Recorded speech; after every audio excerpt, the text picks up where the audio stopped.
नमस्कार, मैं विकास कुमार, सहायक आचार्य भूगोल, राजकीय पीजी महाविद्यालय झुंझुनू। आज का हमारा टॉपिक है जल संसाधन यानी वाटर रिसोर्सेज। जल पृथ्वी पर पाए जाने वाला अमूल्य प्राकृतिक संसाधन है जो कि प्रकृति की रचना में सहभागी होकर संपूर्ण जीवमंडल को आधार भी प्रदान करता है। यह प्रकृति में विभिन्न स्थानों में विभिन्न रूपों में वितरित होता है तथा सदैव गतिशील भी रहता है। प्रकृति में किसी स्थान पर इसकी स्थिरता भिन्न भिन्न समयावधियों में भिन्न भिन्न रहती है। इसका स्वरूप व आकार भी परिवर्तनशील है, जैसे कि ठोस, द्रव और गैस रूप में ये पाया जाता है। पृथ्वी पर उपलब्ध जल का लगभग 1% भाग जलीय चक्र में भाग लेता है और तापमान जलीय चक्र में ऊर्जा का कार्य करता है। इस प्रकार धरातल में स्थित विभिन्न जल स्रोत, झील, तालाब, नदियाँ, पेड़ पौधे और समुद्रों में उपलब्ध जल का वाष्पीकरण होगा और ये जल वायुमंडल में प्रवेश करेगा। इसके उपरांत तापमान कम होने के कारण संघनन होकर यह वाष्पीकृत जल वर्षा के रूप में पुनः धरातल पर आ जाता है। इस प्रकार जल का जो चक्र पूरा होता है उसे जलीय चक्र कहा जाता है। पृथ्वी पर संचालित होने वाले जल चक्र के मध्य अनेक ऐसे विकरण हैं जो इसकी गतिशीलता को प्रभावित करते हैं। नमी की अवस्था में तथा अवस्थिति में निरंतर संबंधित परिवर्तन होते रहते हैं। यथा जो नदी वायुमंडल को प्राप्त होती है वह जल, ओस, हिमपाले आदि रूप में धरातल या समुद्रों को पुनः प्राप्त हो सकती है। अतः अवस्था और अवस्थिति में होने वाले परिवर्तनों के फलस्वरूप जलीय चक्र की प्रक्रिया में बाधाएं उत्पन्न होती हैं। सूर्य से प्राप्त ऊर्जा के कारण महासागरों का जलवाष्प का रूप धारण करता है और वायुमंडल में प्रवेश कर जाता है। महासागरों से स्थल की ओर चलने वाली पवन इस जलवाष्प को गति देती है और एक स्थान से दूसरे स्थान पर स्थानांतरित भी करती है। जल का जब संघनन होता है तो वह भूसतह पर वर्षा के रूप में प्राप्त हो जाता है और नदी नालों के रूप में अंत में महासागरों में प्रवेश कर जाता है। सौर ऊर्जा से प्राप्त यह जल चक्र गति करता है। इस प्रकार वर्षा से प्राप्त यह जल कुछ भाग वनस्पति द्वारा वाष्पोत्सर्जन होने से ह्रास हो जाता है और कुछ जल नदियाँ, तालाब, झील आदि से वाष्पीकरण द्वारा वायुमंडल में पहुँच जाता है। मृदा में स्थित इस जल भंडार को मृदा जल भंडार कहा जाता है। जलमंडल पृथ्वी का संपूर्ण जलीय भाग जलमंडल कहलाता है, जिसमें द्रव, जलवाष्प, बर्फ, हिम आदि को सम्मिलित किया जाता है। महासागरों, नदियाँ, झील, तालाब, हिमावरण, हिमनद,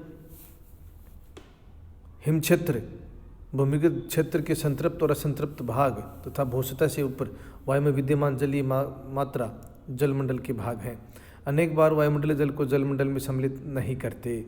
जलमंडल में वर्तमान में लगभग 1,38,41,20,000 घन किलोमीटर जल विभिन्न दिशाओं में पाया जाता है। इसका सबसे बड़ा भाग महासागरों में स्थित है। संपूर्ण जलमंडल का 2.6% भाग शुद्ध जल के रूप में पाया जाता है और इसका 77.23% भाग हिमटोपी और हिमखंड खंड तथा हिमनदों के रूप में भी पाया जाता है। जैसे कि इस सारणी के माध्यम से हम समझ सकते हैं कि सर्वाधिक जो आयतन है वह महासागरों में, उसके पश्चात हिमटोपी, हिमनद और हिमखंड के रूप में पाया जाता है। पृथ्वी पर जल का वितरण। पृथ्वी पर पाया जाने वाला जल पृथ्वी पर विभिन्न स्थानों पर विभिन्न रूपों में वितरित है। इसका अधिकांश भाग 97% लवणीय रूप में सागरों में वितरित है, जबकि स्वच्छ जल बहुत कम मात्रा में मिलता है।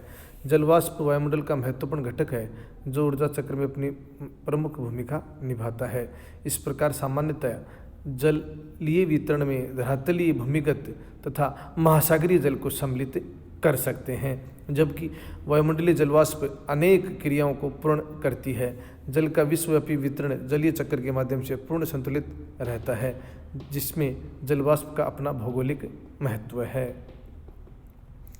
जल का वितरण प्राचीन काल से समान रूप से नहीं रहा। हिम कालों के दौरान ये वायुमंडलीय नमी और सागरीय जल का बड़ा भाग बर्फ बन गया था, जो जलवायु परिवर्तन के बाद पुनः द्रव अवस्था में आ गया। अब बात करते हैं सरफेस वाटर की, यानी धरातलीय जल की। पृथ्वी के धरातल पर जल राशि स्थिर और गतिशील दोनों रूप में पाई जाती है। जलीय स्वरूप के आधार पर भी जल विभिन्न रूपों में मिलता है।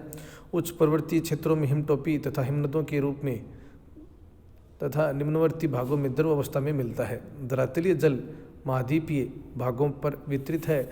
संसार में 7 द्वीपों में से अंटार्कटिका महाद्वीप की भौगोलिक स्थिति अन्य से भिन्न है, जिस पर 2/3 से भी अधिक स्वच्छ जल हिम के रूप में जमा है, जबकि ऑस्ट्रेलिया में स्थायी हिम क्षेत्र नहीं है। अंटार्कटिका तथा ग्रीनलैंड के अतिरिक्त अन्य स्थलीय भागों में हिमराशि पाई जाती है, जो हिमरेखा के ऊपर ही मिलती है। ऊर्ध्वाधर रूप से देखा जाए तो हिमरेखा ऊंचाई के साथ सामान्य तापपतन जो दर है वह 6.5 डिग्री सेल्सियस 1000 मीटर पर निर्भर करती है। यह दशा सापेक्षिक रूप से भूमध्य रेखा से दूरी द्वारा नियंत्रित होती है। बात करते हैं नदियों की। धरातलीय जल स्रोतों में नदियों का महत्वपूर्ण स्थान है। ये उच्च पर्वतीय क्षेत्र, हिमाच्छादित चोटियाँ, झीलों द्वारा निकलकर विस्तृत भूभाग में प्रवाहित होती है।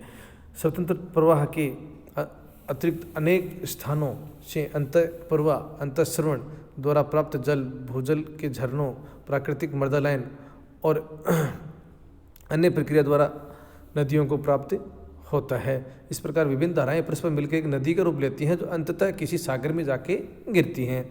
कुछ नदियां झीलों में भी गिरती हैं, जैसे वोल्गा और यूराल जो नदियां हैं वह कैस्पियन सागर में गिरती हैं, जबकि कुछ नदियां अंतःस्थलीय भी होती हैं, जैसे कि रेगिस्तान से निकलने वाली घग्गर नदी। नदियों का प्रवाह, अपवाह, बेसिन, क्षेत्रफल, कुल वर्षा, वर्षा की तीव्रता आदि कारकों द्वारा नियंत्रित होता है। विश्व की प्रमुख नदियों की अगर अपन बात करें तो जो नील नदी है उसकी लंबाई है 6695 किलोमीटर। इसका अंत जो है वो भूमध्य सागर में होता है, अर्थात ये भूमध्य सागर में गिरती है। इसका उद्गम जो है वो युगांडा व केन्या और तंजानिया जैसे देशों में होता है। इसके बाद अमेजन जो कि पेरू में उद्गम लेकर के दक्षिणी अटलांटिक महासागर में गिरती है। यांगटी सिकियांग जो एशिया की सबसे लंबी नदी है वह पूर्वी चीन सागर में गिरती है। फिर मिसिसिपी मेक्सिको की खाड़ी में, Ob, Huang He, Parana, Zaire, Amur, Lena, Mekong, Mackenzie, Niger, Darling, Volga, दजला, फरात, सिंधु, ब्रह्मपुत्र, गंगा, यूराल आदि अनेक नदियां हैं वो विश्व की प्रमुख नदियों में सम्मिलित हैं, जिनका उद्गम और अंत इस सारणी के माध्यम से हम समझ सकते हैं। आज के लिए इतना ही, कल नए टॉपिक के साथ मिलते हैं। धन्यवाद।